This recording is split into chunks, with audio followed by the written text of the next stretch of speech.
Everybody just lets him do it. They just let him do it whenever the fuck he wants, wherever the fuck he wants. Even if it's a church. That's right. People have to worry about being victimized in church.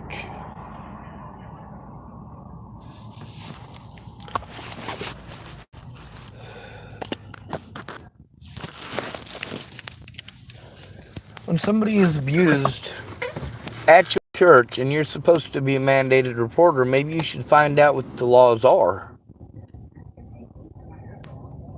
How about when Robert Farnsworth does that to an unsuspecting victim? How about you fucking do something about it right away? But they didn't want to do a goddamn thing about it. They were fine with Robert Farnsworth doing it to me again and again and again. All right, Miss Jennifer.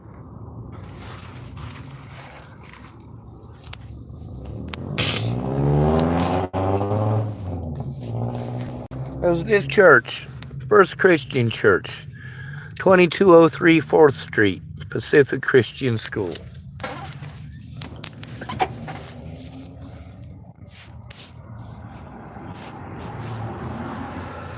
How about you teach a man to fish? How about you do your job as mandated reporters? You know how safe it makes a person feel when anybody can harm them anytime they want, and you're not going to do anything except talk over the victim? What's more important? The evidence? That should be the determining factor. If every time you went in to turn in a crime, you were sent to a goddamn therapist, you would blow your fucking head off. I guarantee it. You would actively seek out a way to fucking end your own goddamn existence. If you had to go to a single mandated reporter in the United States of America as a homeless male, you would blow your fucking head off. Thank goodness I'm autistic. Thank goodness I'm able to hold it together better than you are. Thank goodness my body is resilient as fuck.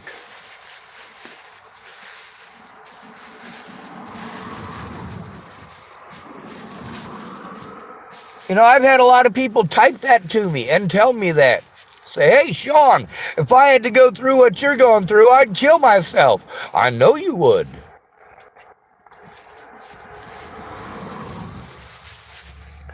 There were two types of people during the Great Depression.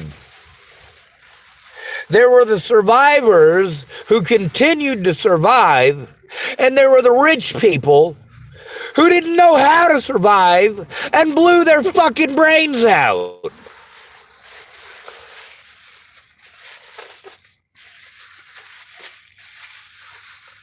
That's right. How many of y'all pay attention in American history? None of you. None of you. None of you give a fuck about the victims. When you say, I don't know what to do, well, what the fuck would you do if it was your daughter who this happened to? Or your son? If it was your son, you'd tell him to let it go. To forget about it.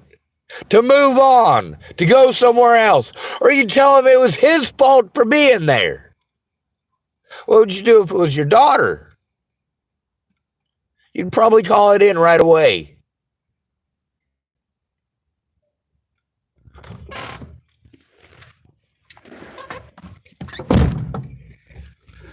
Now, of course, being sent to these services, this place will help you, that place will help you. I've gone to them, they don't help. This church here, if I'm threatened, harassed, or assaulted by Robert Farnsworth, what's going to happen? Well, from experience, I can say that Gary will probably come outside and yell at me. I can say from experience that everybody in the building will hear it, and I can say from experience that they're not going to take it seriously. They don't give a shit how I feel. They don't give a holy flying fucking fuck about how I have to dance on fucking eggshells around town to avoid him. Or how I had to do that with Molly. Or how I've had to do that with that piece of shit who stalked me here from Hood River. It's not my fault that mandatory reporters are pieces of shit who won't do their jobs. It's not my fault that the state of Oregon is not requiring anyone to be fucking trained.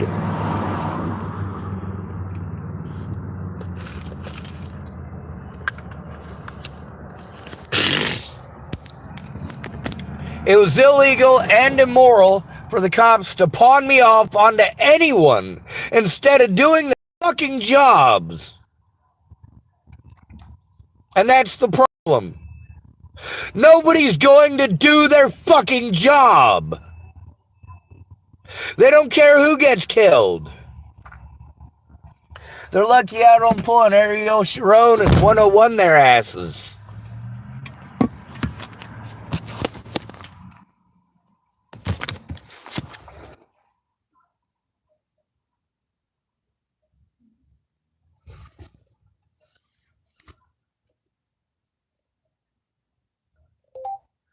Ariel Sharon in the Israeli 101.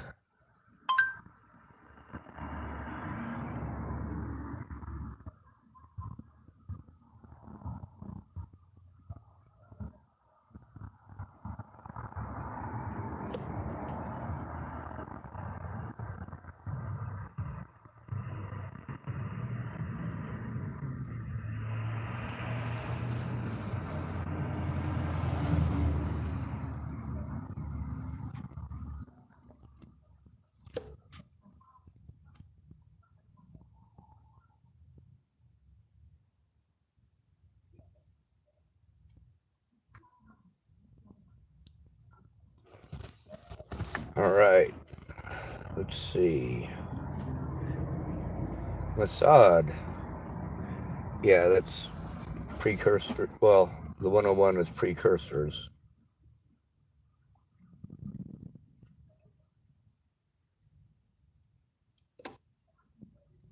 We'll try this a different way. What did Ariel Sharon do in the Israeli 101 anti-terrorist team?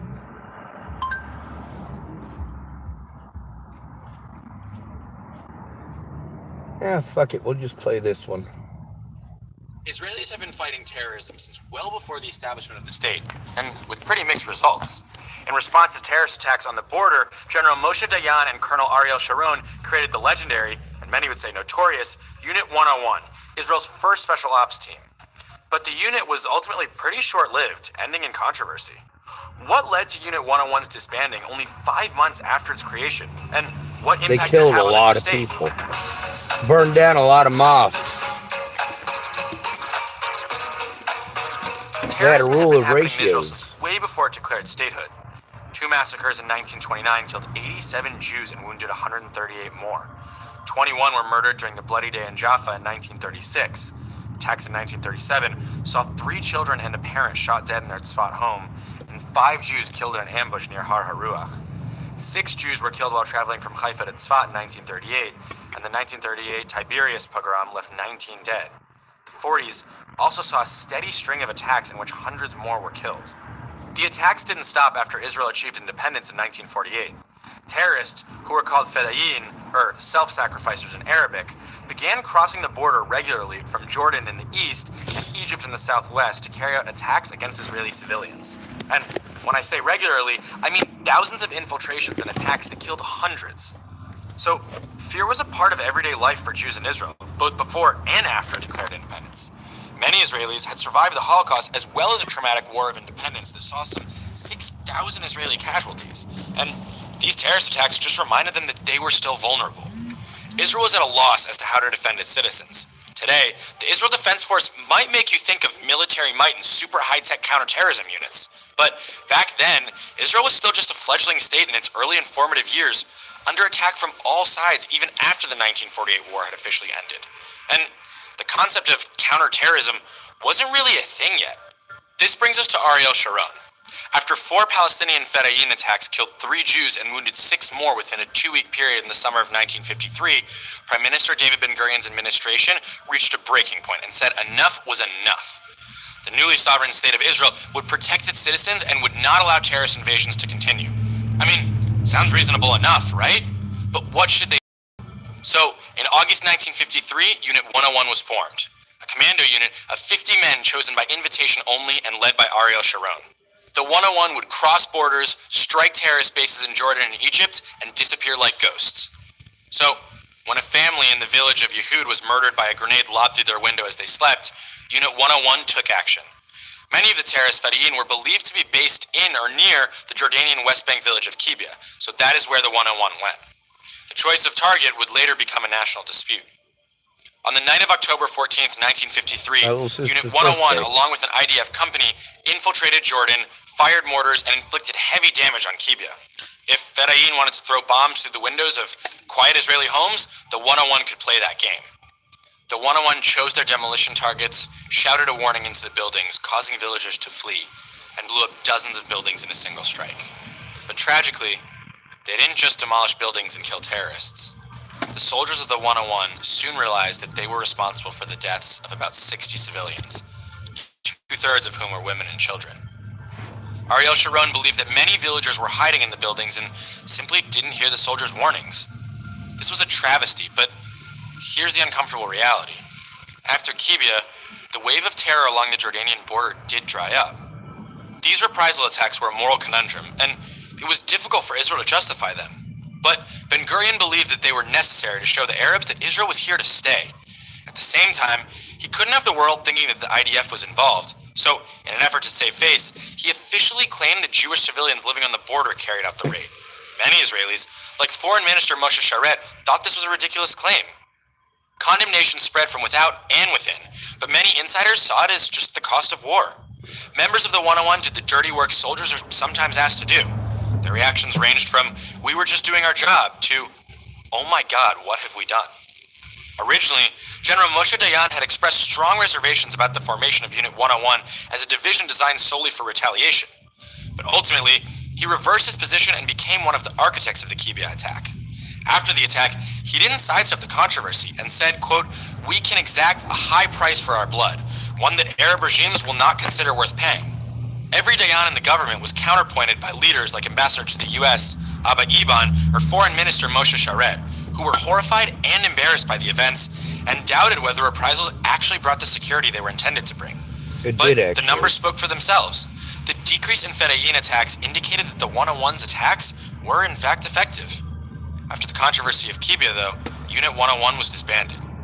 So, where does this leave us? Israel, as a state, spent over 2 decades fighting people who were trying to massacre Israelis daily. And after the tragic events at Kibbia, terrorism on the Jordanian border did go down. But was it worth the cost? As Hemingway wrote, quote, "Never think that war, no matter how necessary..." This is how America operates.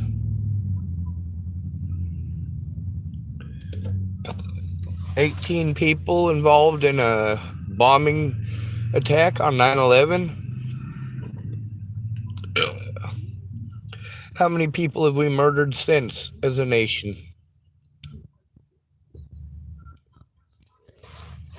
What Ariel Sharon did stopped the terror attacks. They slowed down to a trickle.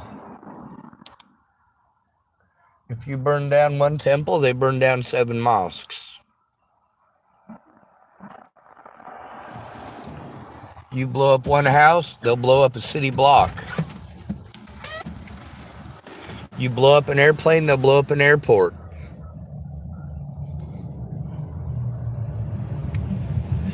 When you make it so extreme that the extremists knock their shit off, you know you've done something effective. Now, when I say to you that you should be glad that I am not pulling a 101 on your asses, I absolutely mean it. You are lucky that I am against killing people. You are lucky that I am a peacekeeper. You are lucky that I don't seek revenge.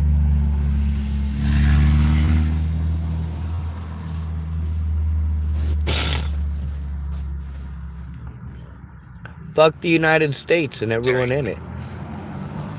Nor how justified is not a crime. In war, even with an army that has a strong code of ethics, terrible things will occur, whether on purpose or by accident.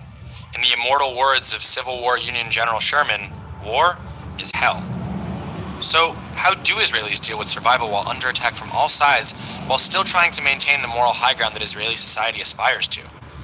How does any democracy deal with what it believes to be a justified, ethical war, while still knowing that unethical tragedies will undoubtedly occur?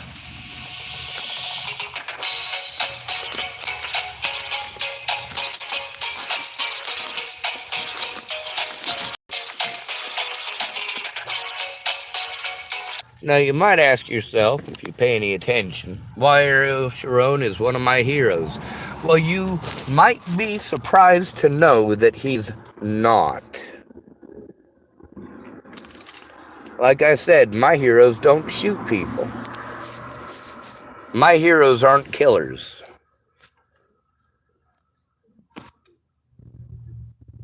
This shit is not fucking okay.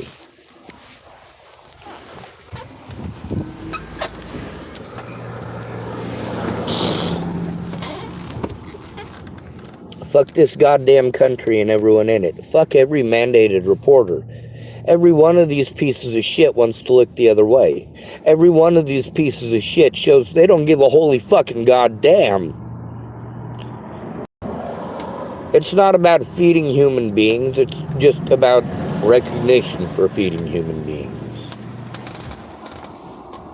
As far as mandated reporting goes, what do I believe would happen if somebody harmed somebody on this property? I believe that this church and its staff would cover it up.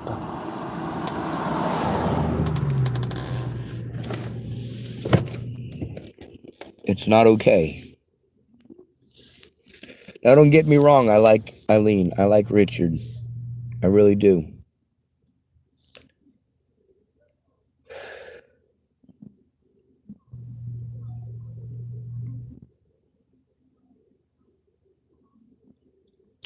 This one's only 2 minutes and 12 seconds long. Let's hear it. From 9 years ago. January 11th, 2014, Israeli President Shimon Peres comments. The state of Israel mourns today the loss of one of its greatest leaders, former Prime Minister Ariel Sharon. He was an outstanding man and an exceptional commander who moved his people and loved them, and the people loved him.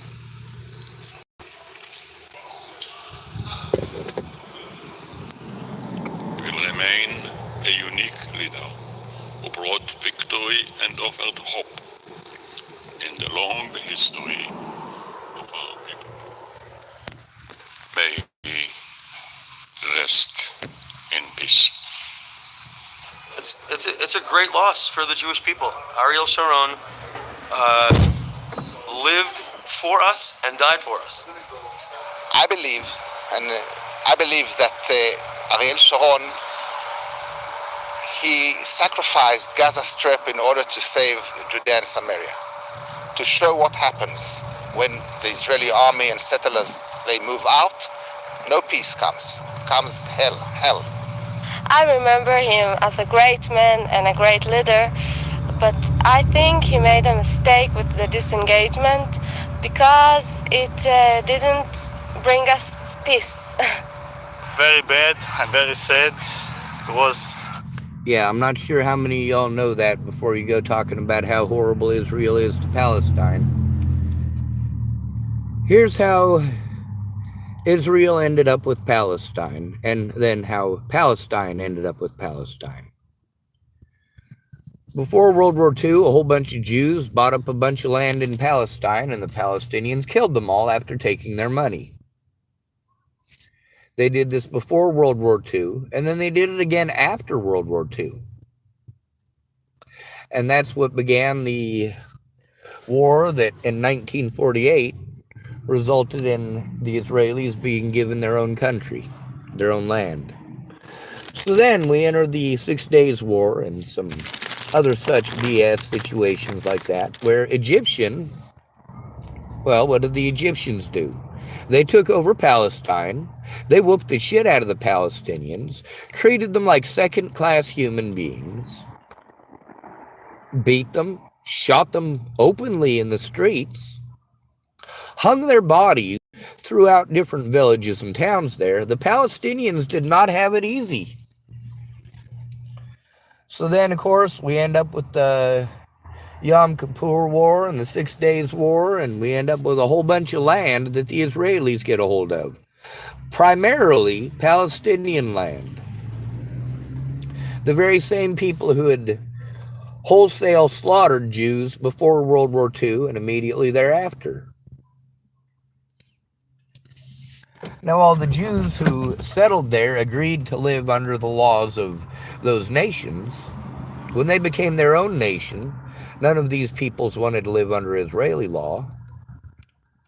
And Ariel Sharon, after all of the horrible things that he did with the 101, he thought that if he gave up the Gaza Strip, if he gave that to the Palestinians, let them have it free of charge, withdrew their troops from those lands, that they could let the Palestinians have that land. They literally gave the Palestinians their own country, handed it to them free of charge. And to this day, we get to hear how horrible the Israelis are.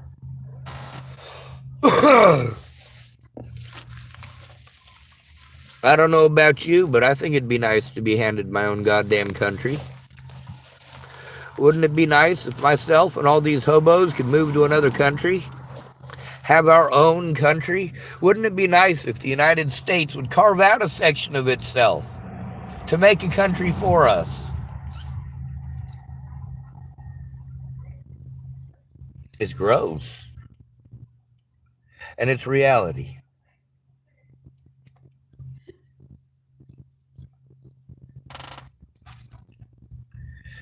The fact is, when you victimize somebody to death, it is a choice to do so.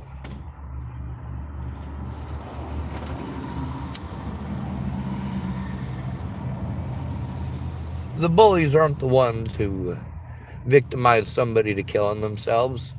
It's all the people who claim to care. When they show that they don't, what purpose does the victim have in ever trying to get a stop put to this? Now, how many people are angry because they're on the internet? They wanted to play it down like the stuff that I'm going through is no big thing. Then they want to throw a tantrum when they're on the internet. Well, shit, motherfucker, you had your chance to come forward with me in private.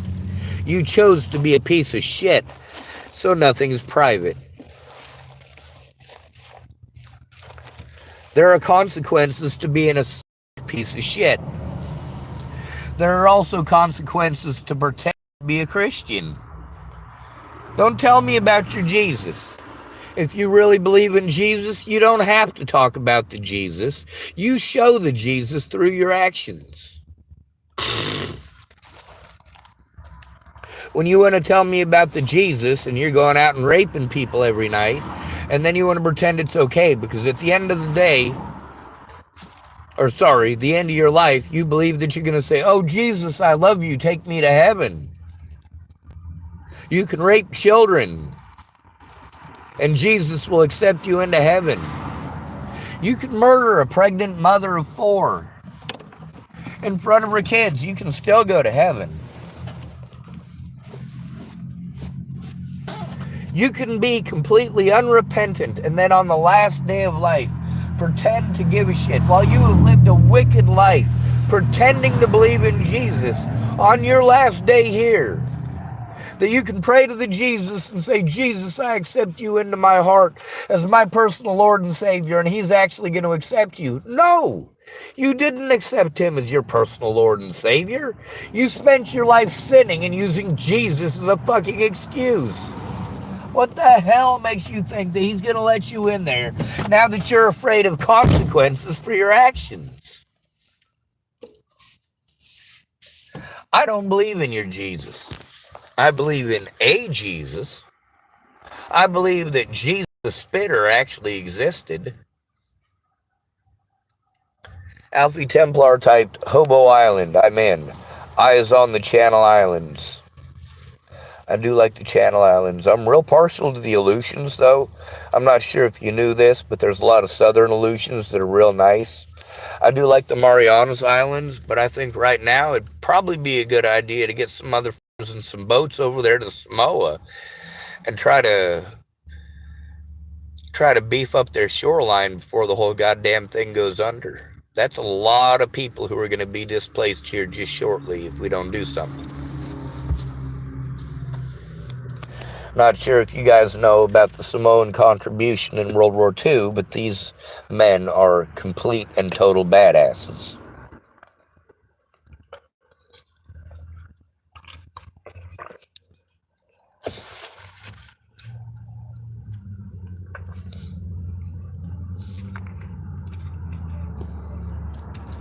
Some nations thought that the Samoans were so tough that even the women were men. That's a hell of a description, isn't it? Should you be afraid of fighting a woman? You better if it's a Samoan woman. When it comes to property, my disability money was enough for me to get land. I could have bought land, which I'd been trying for years, but I didn't get to, because I was painted as some sort of a monster on the news and never allowed an honest day in court. Never allowed an honest news interview. Never allowed a real public defender. Never allowed any of the rights of a disabled person. All these people have done is forced me to jump through hoops to get help that are fucking expensive and then pretend like I'm a bad person for speaking up. I'm not. Obviously, I don't hate any of these people, but obviously these people are going to continue to commit the same crimes against at-risk adults until there are consequences for them. They don't even get a slap on the wrist. Not even a slap on the wrist. Because who am I going to turn them into? Themselves? Mandated reporters are worse than rapists. Because what happens if you are sent to a mandated reporter? Do what? I didn't hear what he said. Do what? Whatever it wasn't important. He's still walking. I believe in doing the right thing because it's the right thing to do. If a black man is beaten up by 6 people in front of me, it's going to be the same situation as if a white man is beaten up by 6 people in front of me. It's going to be the same situation as if a woman is beaten up by 6 people in front of me. Wrong is wrong. And when you decide right and wrong based on someone's looks, gender, and pocketbook, or you want to decide right and wrong based on their nation of origin, or nation of birth, you're showing what disgusting people you are. The American people don't care about the law. They just care that it's not happening to them. As long as it's not happening to you, you will turn a blind eye to rape. As long as it's not happening to you, you will turn a blind eye to child abductions. As long as it's not happening to you, you will turn a blind eye to abuse against at-risk adults. But then when it happens to you, you whine like a mule. You want help. You're pissed off that nobody will help you. Nobody's in your corner. Nobody will listen. That's called karma, motherfucker. How many people that wanted to blow me off years ago have ended up in jail and prison now? Yeah, that's the one thing that makes me feel great. There were consequences for Michelle Decini, even if it was just a slap on the wrist. There were consequences for Sarah Nelson, even though it's just a slap on the wrist. There were consequences for Michelle Quinn, even though it's just a slap on the wrist. And there were consequences for Polly Olson, even though it's just a slap on the wrist.